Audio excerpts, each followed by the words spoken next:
This is Electric Football. I'm Steve Brown. That's Stu Pace. And we are back after a 6-year hiatus. Back from where, you say?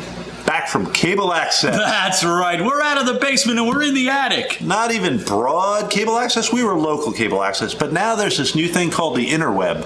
And we're on it. Al Gore invented it. And we're hoping that it's not dead, because we heard today that it actually died. Yeah, so Stewart may have blown up the internet.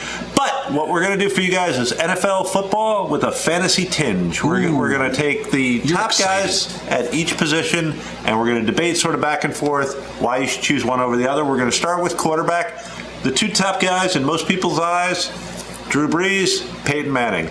Stewart's going to take Peyton Manning. How can you not take Peyton Manning? He's probably the greatest quarterback that ever played the game. He's so smart. He's so ahead of everybody when he's out on the field. I wish that he'd had won a couple more Super Bowls. I just think he's that good. I don't know how he hasn't won more. The fact that he has one is surprising. He's got Gonzalez coming back this year. The guy picks apart a team. The Dolphins had the ball for 45 minutes last year in a game, and in 3 plays he beat them. I mean, that's how good he is. I think they're going back to the Super Bowl. Whether they win or lose, have to see how injuries play out all year. If they stay healthy with Manning as quarterback, I can see them winning the whole thing. It was definitely a strange Super Bowl because you wanted both guys to win. They're both very good guys, both good for New Orleans, strangely enough. But on a fantasy perspective, Drew Brees is slightly better right now. He's thrown for more yards, yeah. Going into this season, he's got a slightly better cast of receivers. If you take Colston over Reggie Wayne, Robert Meacham, you've got Shockey, Clark. I guess Clark, you'd have to give it to Clark. But he's also got a couple of running backs that can take the ball and go a long way, whereas the Colts don't have that in Adai and Donald Brown. Right. So you're going to take Reggie Bush, throw him some screen passes. He's going to go for 50, 60 yards, and all of a sudden you're winning your fantasy league. The Saints have a better offensive line. The Colts' offensive line is getting old, so they'll get a little bit more protection. Usually when a team wins the Super Bowl, there's a mass exodus. Everybody goes and gets the big free agent money. Didn't happen to the Saints. He threw 5 less interceptions than Peyton did, and they've got a very, very easy schedule. So to me, Drew Brees is the safer pick. Neither one of them gets sacked much. Neither one's going to get injured. It's going to be very close. It's going to depend on your league and where you can grab them. But if I have my choice straight up, one against the other, head-on-head fantasy, I'm taking Drew Brees over Peyton Manning. If they weren't 13-0 going into the last couple games, Manning would have had more yards, more touchdowns. I'm not going to base it on that. Field general, a guy that I think is always going to do it, getting one of the better receivers back. I would take Manning over Brees. Okay. And that's not a bad thing to have to worry about. If that's your selection, you win either way. Yeah, if you're sitting there at draft day going, Stewart's Manning, Steve's Brees, you're going with Steve's Brees because I made a much more compelling case. And it rhymed better. Now we're going to move over to the 2 top running backs, and I think most people on the draft boards are arguing, actually the 2 top picks for most drafts. It's going to be Chris Johnson versus Adrian Peterson. Yeah. As a Viking guy, I'm going to have to take Peterson's side, so I'm going to let Stewart go first with Chris Johnson. Well, Johnson averaged 125 yards a game versus AP's 86. I think Brett Favre, who's back today, which is almost as big news as our show being back. Had he not shown up, I would have gone Adrian Peterson probably, because I think they would have been running the ball more. Tavares Jackson's not Brett Favre. Brett Favre is going to throw the ball a lot more. Tennessee has nobody. Tennessee is Chris Johnson. Whether he can do it 2 years in a row, I mean, neither of these guys have been consistent. Well, this is Chris Johnson's real second year at it, but AP hasn't been consistent, and realistically, no running back has been for quite some time been the top guy every year. It's been rotating. I think Chris Johnson just gets more touches, and for that reason alone, I would take Chris Johnson over AP if I had a choice. Okay, well, Adrian Peterson's on a better team. I think getting Favre back is actually helpful to them because they'll be in the red zone a lot more. They lost Chester Taylor, so all they have backing up Adrian Peterson is Toby Gerhart, and he may be a very good player. Love his albums. he may be a very good player, but it's going to take him a while to learn the pass protection. So Peterson may see a few more touches. Novak, after a 2,000 year season, but 2,000 yard season with 408 touches. That's going to wear on him. And the Titans are already talking about Javon Ringer getting some more touches. He's the backup. He's playing behind a bad offensive line, and he's playing with a quarterback that may steal a couple of short touchdown plunges from him in Vince Young. So if Peterson can hang on to the ball, if he doesn't have the fumbles, with the loss of Chester Taylor, he's going to get more touches. Great team, very, very good offensive line. I would take Peterson. Most people would go Chris Johnson, I think. Yeah, I think he'll go number 1, and I'm lucky in the league that I'm playing in. I'm picking number 2, and I'm very happy with Adrian Peterson at number 2. That's all I can tell you. Where are we moving next? Oh, we're going to go over to wide receivers. Oh, goody. And once again, there is a Johnson there. That would be Andre Johnson from the Texans.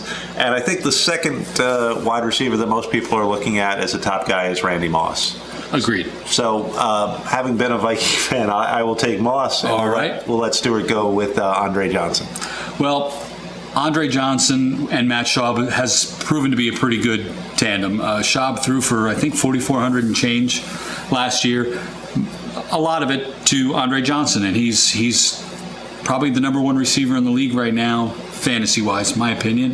The reason I'm taking Johnson, though, in this matchup between Moss and Johnson is I think Wes Welker, being healthy, comes back and takes a lot of receptions away from Randy Moss. Well, going over to Randy Moss, the question is, will Wes Welker come back and be healthy? He takes a lot of hits. He works over the middle. Shoulder injury, knee injury. He's got 2 to come back from, not just 1. Brady is fully recovered. Usually after a bad knee injury, it takes a year to get the confidence back. So I expect Brady to put up better numbers than he did last year. Their defense isn't very good, so there's a chance the Patriots are going to be in a lot of shootouts. A lot of shootouts means a lot of passes to Randy Moss. And they don't have the best backs in the league by any stretch of the imagination. No, they have a weak running game, and Lawrence Maroney and I think Fred Taylor is still there. Yeah. Fragile Fred won't last very long. And if Randy Moss has lost a step, he already had 2 steps on most of the defensive backs. Andre Johnson is physically younger and better, but Randy Moss is in a better situation and has a longer history of putting up the touchdowns. Johnson isn't exactly great in the red zone. My money's on Randy Moss. If I had to pick a wide receiver and had those 2 on the board, I would go Randy. I'd go with a healthy Wes Welker. Statistically, he's beaten both of them. All right, we're going to move over to the tight ends. Woo! Yeah. This is always a good one because tight ends are fun. So, Stuart, with his Peyton Manning love, will be taking Dallas Clark. You have to. Peyton Manning is throwing to Dallas Clark. He is probably the most clutch guy. Yeah, you can argue Witten. I don't know why we don't even have Witten in the conversation with Dallas. But Manning to Dallas Clark it's 3rd and 9, and you're going to Clark. I think he gets the ball a lot. Okay. Personally, I'm going Antonio Gates, but you're right. There's Jason Witten, there's Vernon Davis, who probably had statistically the best year last year with the 13 touchdowns, depending on your scoring system. But Phillip Rivers is a quarterback on the rise. Antonio Gates has the history of putting up more touchdowns than Clark. Clark has not always been a great guy in the red zone. No, because they have so many guys, and usually it's a bomb. Clark did catch a lot more passes. He caught 100 passes, I believe. But Gates outgained him by a little bit because Gates' average was 14.6. Clark's average was like 11.1. Also, I think it also helps they play the Chiefs and the Raiders twice. They play a very weak division. That's a good point, and you have to take that into account. And Vincent Jackson's going to start the season on suspension. That could help. So more balls are going to go to Gates. If Ryan Matthews bombs, which is possible, nobody expects it, but if Ryan Matthews bombs, there's no running game. Gates picks it up even more. But from a fantasy perspective, there's a ton of good tight ends. There's Brent Selleck, there's Vernon Davis, there's Zach Miller on Oakland, there's Chris Cooley coming back. There's great tight ends. So, and there's still Tony Gonzalez. Tony Gonzalez, exactly. So if you're stuck and you can't pick between these 2, let somebody else pick between these 2. Go down further down the draft, and you'll pick up value down there. Yep. The next we're going to go over are rookie running backs. Everybody loves to take a flyer on a rookie in the middle rounds, late rounds. The two that we're looking at is Ryan Matthews, who Stuart will defend, and C.J. Spiller, a Clemson man, my alma mater, so I will take C.J. Much as I think C.J. Spiller could be the most exciting rookie in the whole league this year, I'm going with Ryan Matthews based on the fact that the Chargers are a good team. They scored 17 rushing touchdowns last year with a gimpy LaDainian Tomlinson and Darren Sproles, who's not going to get the ball at the line of scrimmage. Ryan Matthews is a goal line running back. He can break through the offensive line on those, 4th and 2s, from the 2-yard line. Spiller is just going to be behind a weak or if any offensive line. I don't know if they're showing up this year. There's rumor that Buffalo's offensive line is off. Spiller's on a bad team, but he's way more explosive than Ryan Matthews. Mm-hmm. And players on bad teams as rookies have put up big numbers. Marshall Faulk did it. Barry Sanders did it. LaDainian Tomlinson did it. The Bills have no other weapons. None.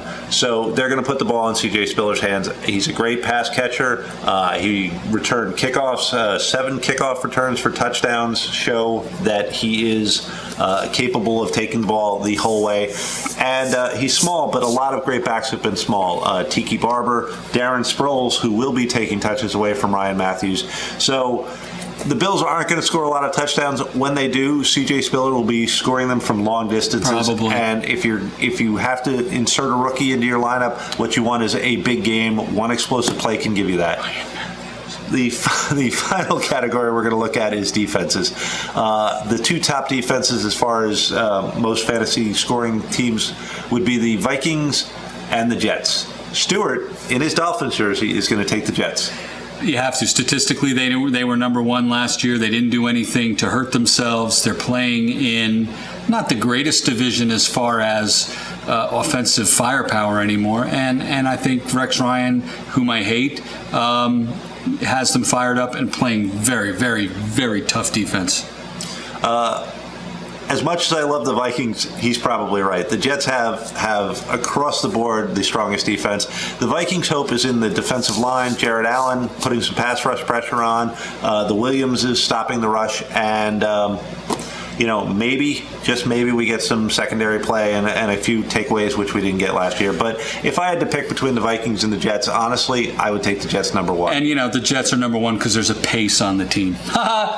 So this has been Electric Football. We hope you've enjoyed it. Now that we've gone worldwide on the web, you can email us at electricfootballshow@gmail.com. And that is Stuart Pace. That's Steve Brown. We'll see you next time on Electric Football.